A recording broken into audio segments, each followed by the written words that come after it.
नमस्कार दोस्तों, इस वीडियो में हम करेंगे राजस्थान जीके, हिस्ट्री, जियोग्राफी और कला संस्कृति सभी से महत्वपूर्ण प्रश्न हैं। तो चलिए शुरू करते हैं। देखिए, पहला प्रश्न है कि निम्नलिखित में से कौन सा विकल्प है वो असत्य है। लसाड़िया का पठार राजस्थान के उदयपुर जिले में स्थित है। विंध्य कगार भूमि चंबल और काली सिंध नदियों के मध्य स्थित है। मेरवाड़ा की पहाड़ियाँ वो मध्य अरावली श्रेणी में स्थित हैं। वीसी मिश्रा ने राजस्थान को 7 भौगोलिक क्षेत्रों में बांटा है। तो इनमें से आपको बताना है कि कौन सा विकल्प है वो असत्य है। तो देखिए, जो सेकंड नंबर ऑप्शन है विंध्य कगार भूमि, ये चंबल और बनास नदियों के मध्य स्थित है, इसलिए ये विकल्प इसका असत्य हो गया। तो सही आंसर हो जाएगा ऑप्शन नंबर सेकंड। आगे है, कोपेन द्वारा प्रस्तुत जलवायु प्रदेशों में से राजस्थान में कौन सा है वो सुमेलित नहीं है। देखिए, कूट हैं, ये दिए गए हैं। देखिए, AW दक्षिणी राजस्थान में, CWG है वो उत्तरी राजस्थान, BWHW है वो शुष्क मरुस्थल, और BSHW ये अर्ध शुष्क मरुस्थल। तो इनमें से जो सेकंड नंबर ऑप्शन है CWG, ये है वो असत्य, सुमेलित नहीं है। तो इसका सही आंसर भी हो जाएगा सेकंड ऑप्शन। आगे है, निम्नलिखित में से कौन सा सही सुमेलित नहीं है। एक तरफ नदियां दी गई हैं और सामने उनकी सहायक नदियां। तो चंबल की पार्वती है, बनास की कोठारी, लूनी की खारी नदी। ऊपर की तीनों बिल्कुल सही हैं। माही की सूकली ये सुमेलित नहीं है। तो इसका सही आंसर हो जाएगा विकल्प नंबर 4। अगला प्रश्न देखिए, अरावली वृक्षारोपण परियोजना है वो कब प्रारंभ की गई थी। 1 अप्रैल 1992 से, 21 अप्रैल 1995 से, 5 जून 2008 और 21 सितंबर 2010 से। तो जो ये अरावली वृक्षारोपण परियोजना है ये प्रारंभ हुई थी 1 अप्रैल 1992 से लेकर के और सन 2000 तक ये योजना चली थी। और ये कहाँ कितने जिलों में थी, तो 10 जिलों में ये प्रारंभ की गई थी। तो सही आंसर इसका ऑप्शन नंबर फर्स्ट हो जाएगा। नेक्स्ट है, राष्ट्रीय सरसों अनुसंधान केंद्र सेवर की स्थापना है वो बतानी है कि कब की गई थी। तो जैसे एग्जाम में ये प्रश्न है, कई बार पूछा जाता है सरसों अनुसंधान केंद्र स्थित है तो ऐसे तो सेवर भरतपुर में, लेकिन अगर ऐसे पूछा जाए कि इसकी स्थापना कब की गई तो इसका सही आंसर क्या हो जाएगा, ऑप्शन नंबर फर्स्ट है 1993 में। नेक्स्ट देखिए, 20वीं पशुगणना के संबंध में है और जितने भी एग्जाम होंगे निश्चित रूप से नवीनतम पशुगणना से संबंधित प्रश्न तो निश्चित रूप से आएगा। तो सारी फैक्ट है वो आपको इनमें से पढ़ करके जाना है कि पशुगणना वो 2019 में देखिए राजस्थान में कुल पशुधन 568 लाख हैं।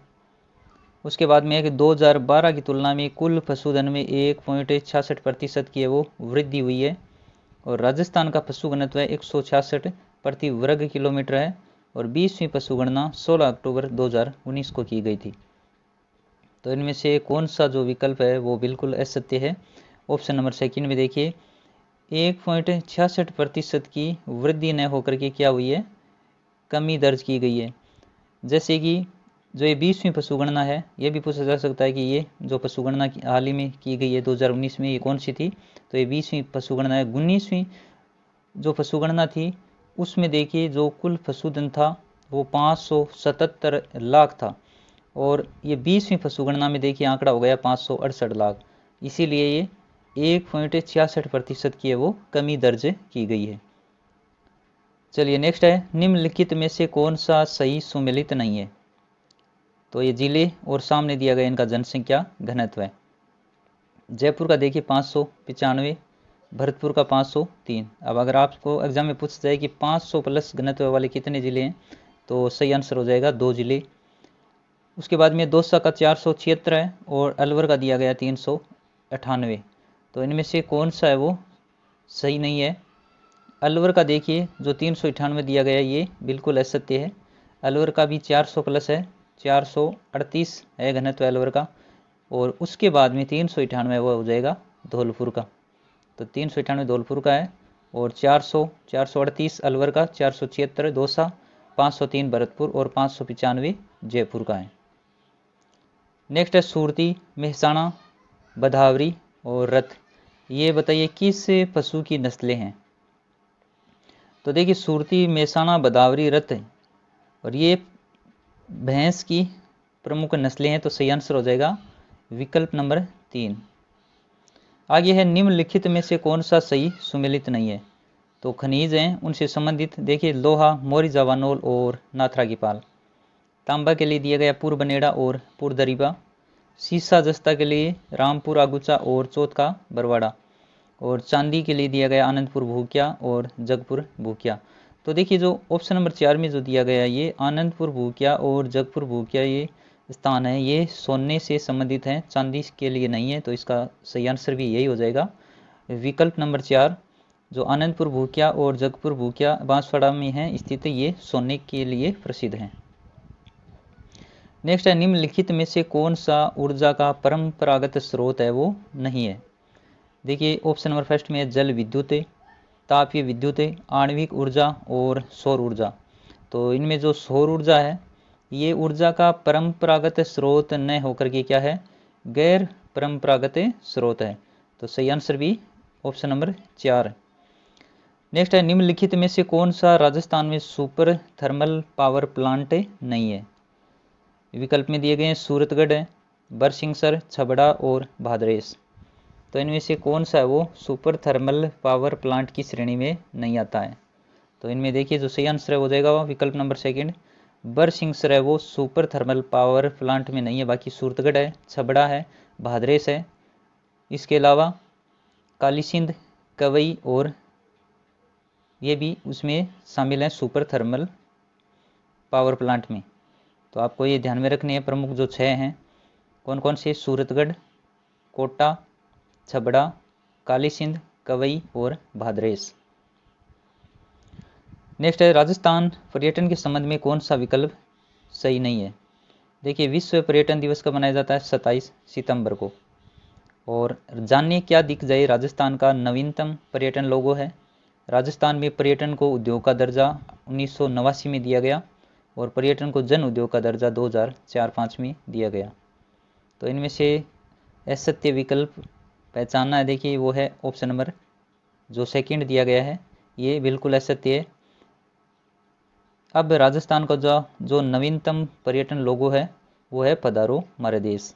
ये सबसे पहले 1993 में लॉन्च किया गया था, फिर इसको बदलते गए, बदलने के बाद में ये जो दिया गया ना जानिए क्या दिख जाए, ये 2016 में था और इसके बाद में 30 जनवरी और 2019 को वापस ये कर दिया पधारो हमारे देश। तो 2019 से वापस पधारो हमारे देश, यही है राजस्थान का नवीनतम पर्यटन लोगो। आगे औद्योगिक दृष्टि से कौन सा जिला ए श्रेणी के अंतर्गत नहीं आता है। देखिए काफ़ी इंपॉर्टेंट क्वेश्चन है कि ए श्रेणी, बी श्रेणी, सी श्रेणी, इसके अलावा ऊपर एक विशिष्ट श्रेणी है। तो विशिष्ट श्रेणी में एक जिला रखा गया जयपुर को। बाद में आपको जो 3 श्रेणियां दी गई है ए, बी और सी, इनको जितने इनमें जिले शामिल हैं वो कंटेस्टली याद करनी है। प्रमुख रूप से ए श्रेणी वाले ज़्यादा एग्जाम में पूछने की संभावना रहती है, तो वो भी आपको ध्यान में रहना चाहिए। लगभग 10 जिलों के नाम हैं, तो सारे आपको याद कर लेनी है। तो ए श्रेणी के अंतर्गत इनमें से बताना कौन सा नहीं आता। देखिए अलवर, दौसा, अजमेर, ये तीनों ए श्रेणी के अंतर्गत शामिल हैं। बीकानेर वे बी श्रेणी का है, ये ए श्रेणी के अंतर्गत नहीं आता। सही आंसर भी ऑप्शन नंबर 4 हो जाएगा। अब ए श्रेणी के जिले की बात करें तो अलवर हो गया, दौसा है, अजमेर है, इसके अलावा देखिए एक भीलवाड़ा हो जाएगा, उसके बाद में पाली, जोधपुर, राजसमंद, उदयपुर, कोटा और बारां, ये प्रमुख जिले हैं जो ए श्रेणी के अंतर्गत आते हैं। नेक्स्ट है हिंदुस्तान मशीन टूल्स अजमेर की स्थापना सन 1967 में किस देश की सहायता से की गई थी। अब सबसे पहली बात तो आपका प्रश्न एक तो यहाँ से क्लियर हो रहा है कि हिंदुस्तान मशीन टूल्स HMT है, उसकी स्थापना किस जिले में की गई थी, तो अजमेर में की गई थी। और कब की गई, 1967 में। किस देश की सहायता से की गई थी, तो ये की गई थी चेकोस्लोवाकिया की सहायता से। सही आंसर है ऑप्शन नंबर 2। नेक्स्ट है काला गुमान क्षेत्र किस खनिज हेतु प्रसिद्ध है। जो काला गुमान क्षेत्र है, और ये एग्जाम में RPSC वगैरह ये जो जितने भी बोर्ड हैं, काला गुमान है वो आपको सलादीपुर एक तो सीकर वाला और काला गुमान ये मिलान करने वाले प्रश्न में प्राय कर पूछ लिए जाते हैं, और ये है पन्ना से संबंधित। इसका सही आंसर हो जाएगा ऑप्शन नंबर 3। नेक्स्ट है निम्नलिखित में से किस को अर्धचंद्राकार बालू का स्तूप कहा जाता है। अब बालू का स्तूप है, इनको भी आपको ध्यान में रहना चाहिए। तो अर्धचंद्राकार आकृति वाला बालू का स्तूप है वो कौन सा है? तो देखिए जो इसका सही आंसर हो जाएगा ऑप्शन नंबर सेकंड, बरखान बालू का स्तूप है वो अर्धचंद्राकार बालू का स्तूप की श्रेणी में आता है। नेक्स्ट है जनगणना 2001 से लेकर के सन 2011 के मध्य किन जिलों में साक्षरता दर में कमी आई है? अब ऐसे प्रश्न का ट्रेंड ज़्यादा है। पहले क्या होता था, सीधा पूछ लिया जाता था कि सर्वाधिक साक्षरता वाला और न्यूनतम साक्षरता वाला जिला बताइए। अब कहाँ पर ज़्यादा कमी हुई है, कहाँ पर ज़्यादा वृद्धि हुई है, इस प्रकार से प्रश्न है वो पूछे जाते हैं। तो आपको ये बताना है इस दशकीय वर्ष में 2001 से लेकर के 2011 के मध्य किन जिलों में साक्षरता दर है वो गिरावट आई है, उसमें कमी हुई है। तो वो है चूरू और बाड़मेर में। चलिए नेक्स्ट है प्रधानमंत्री फसल बीमा योजना के विषय में बताइए कौन सा है विकल्प है वो असत्य दिया गया है। और ये काफ़ी महत्वपूर्ण है प्रधानमंत्री फसल बीमा योजना। देखिए यह योजना शुरू कब हुई? 13 जनवरी 2016 को। इस योजना में रबी पर है 1.5% प्रीमियम है, खरीफ पर 2% प्रीमियम और वाणिज्य और बागवानी पर है वो 5% प्रीमियम है फसल बीमा का प्रावधान किया गया है। तो इनमें से जो विकल्प दिए गए हैं वो सभी हैं वो क्या हैं? सही हैं बिल्कुल। अब आपको ये भी ध्यान रखना है कि ज़रूरी नहीं कि इसी तरह से प्रश्न है वो पूछा जाए। हो सकता है कि केवल रबी का प्रीमियम है वो पूछ लिया जाए कि कितना है, और खरीफ का भी पूछा जा सकता है।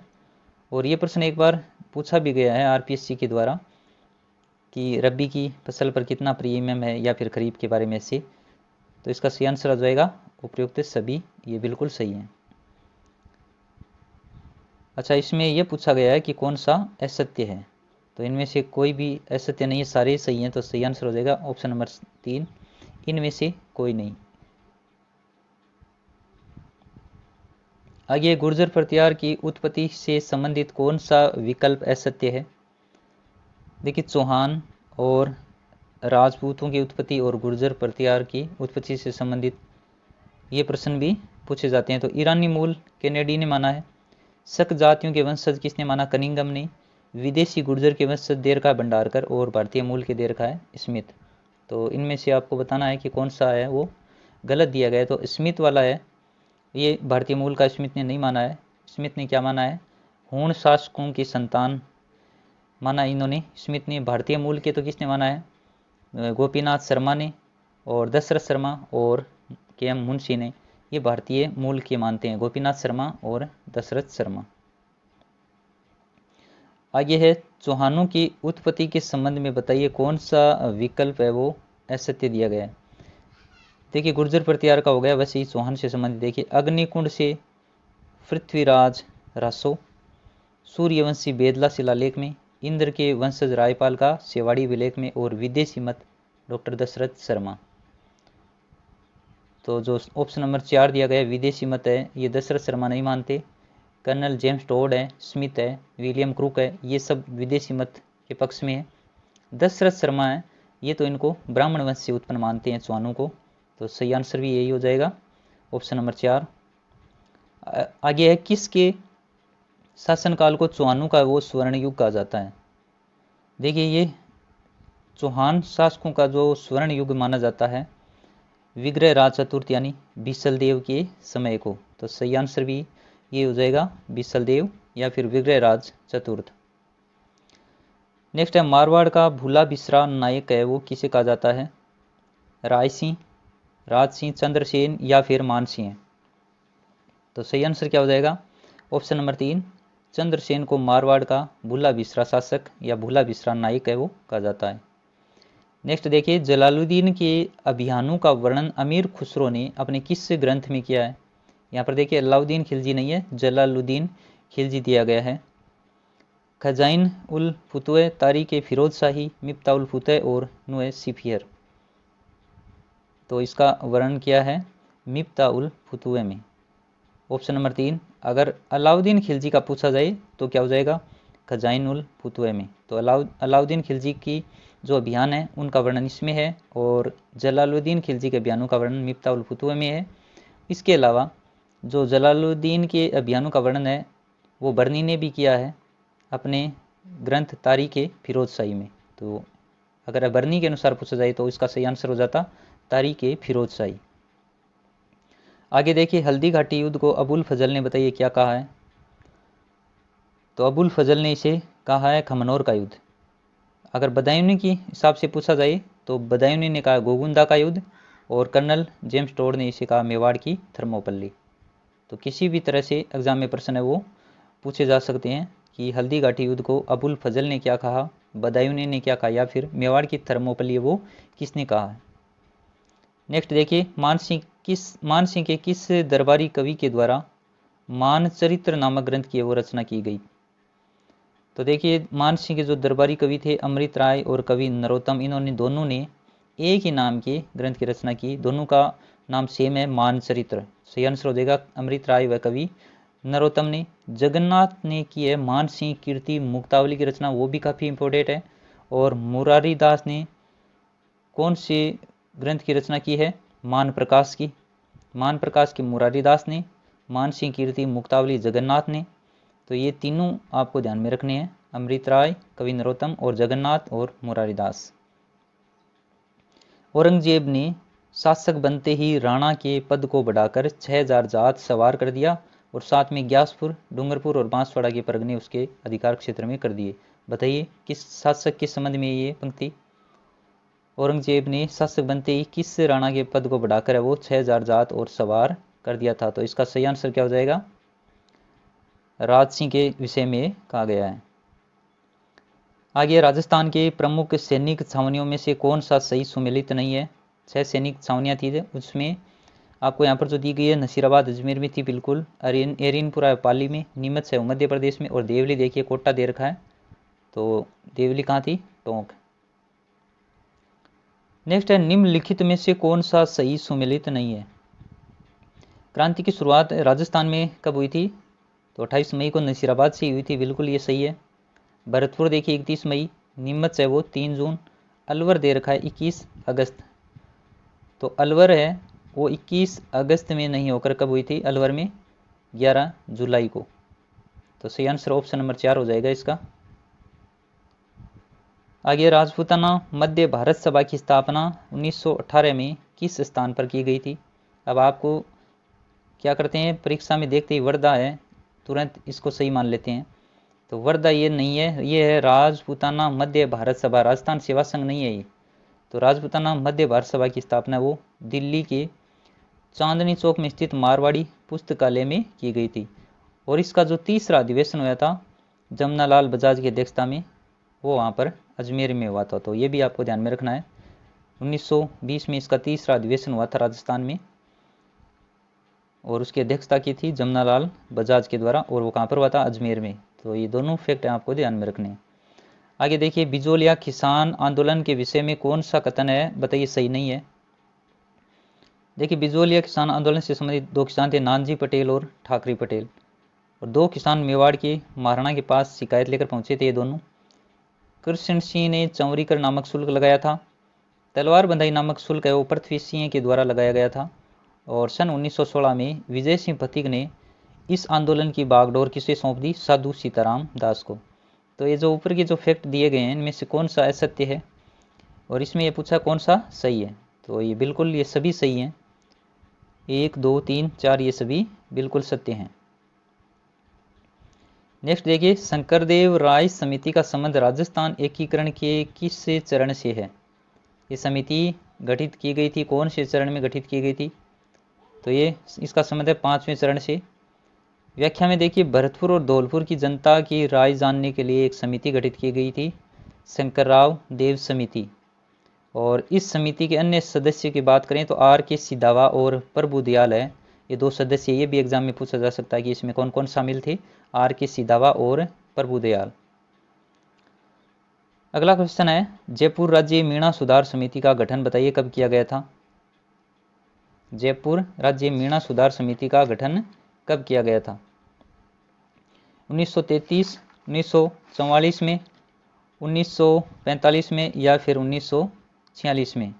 तो इसका सही आंसर है वो बताना आपको कि कौन सा हो जाएगा। इसका जो गठन किया गया था सन 1944 में, ऑप्शन नंबर 2 इसका सही आंसर हो जाएगा। ये अप्रैल 1944 में जैन मुनि मगन सागर की नेतृत्व में इसका गठन हुआ था। और 1933 में देखिए क्या हुआ था, मीणा क्षेत्रीय सभा की स्थापना की गई थी 1933 में। और 46 में क्या हुआ, जयराम पेशा कानून है वो समाप्त कर दिया गया था। तो ये तीनों आपको ध्यान में रखने, 1933 में क्या हुआ, 44 में और 46 में।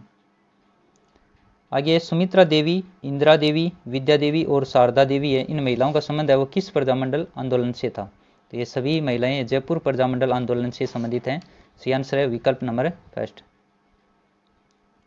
आगे देखिए, लोक देवता देव नारायण जी के विषय में बताइए कौन सा विकल्प सही है। देव नारायण जी बगड़ावत कुल के नागवंशीय गुर्जर थे। गुर्जर समाज ने विष्णु का अवतार मानता है। देव नारायण जी के घोड़े का नाम देखिए लीलागढ़ था और इनकी फड़ पर 1992 में एक डाक टिकट जारी हुआ था। तो ये जो ऊपर के जो फैक्ट दिए गए हैं बिल्कुल सही है सभी। और इसमें यही पूछा है कौन सा विकल्प सही है। जैसे बाबू जी को लक्ष्मण का अवतार मानते हैं, वैसे देवनारायण जी है गुर्जर समाज के लोक देवता हैं और इन्हें विष्णु का अवतार माना जाता है। और इनके घोड़े का नाम लीलागढ़ था। और सबसे प्रमुख ये है कि इनकी फड़ है उस पर एक डाक टिकट जारी हुआ, कब हुआ था, सन 1992 में। आगे देखिए, थार की वैष्णो देवी किसे कहा जाता है, काफ़ी पुराना प्रश्न है ये। जैसलमेर में जो तन्नोट माता है इन्हें थार की वैष्णो देवी माना जाता है। राम स्नेही संप्रदाय की सिंहतल शाखा के प्रवर्तक बताइए कौन थे।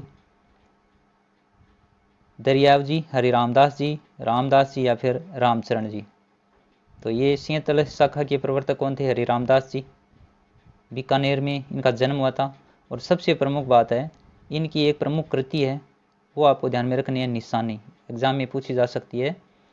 जो रामसनेही संप्रदाय के प्रमुख संत हैं उनमें से निशानी है वो किसकी है, हरिराम दास जी की। दरियाव जी तो रैन से संबंधित हैं। आगे देखिए, बादल महल, गज महल, जवाहर विलास किस दुर्ग में स्थित हैं।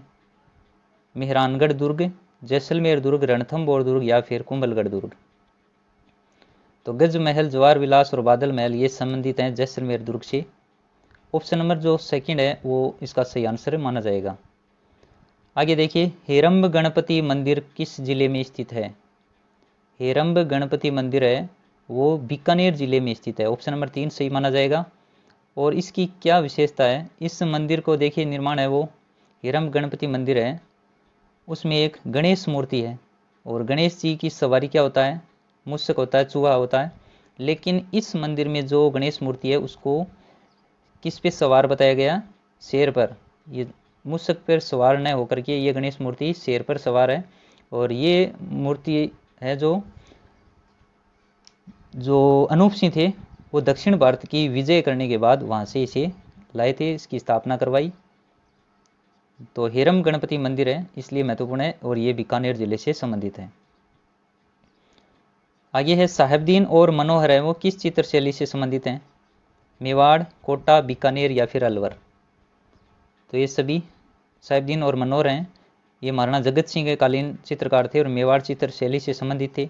देखिए, मेवाड़ में राणा जगत सिंह प्रथम का काल है वो चित्रकला का विकास का सर्वश्रेष्ठ काल था। इसके अलावा इसके काल को मेवाड़ की लघु चित्र शैली का क्या कहा जाता है, स्वर्ण काल कहा जाता है। तो ये भी बहुत महत्वपूर्ण बात है, इसको भी आपको ध्यान में रखना है। नेक्स्ट है, जल झूलनी एकादशी का त्यौहार है वो किस माह में मनाया जाता है। तो ये मनाया जाता है भाद्रपद माह में शुक्ल पक्ष एकादशी को, यानी विकल्प नंबर 3 बिल्कुल सही हो जाएगा। तो वीडियो अगर पसंद आए तो लाइक, शेयर, कमेंट जरूर कीजिएगा। अगर किसी भी प्रश्न पर किसी भी प्रकार की आपत्ति आपको तो कमेंट सेक्शन में कमेंट कर सकते हैं। Thank you.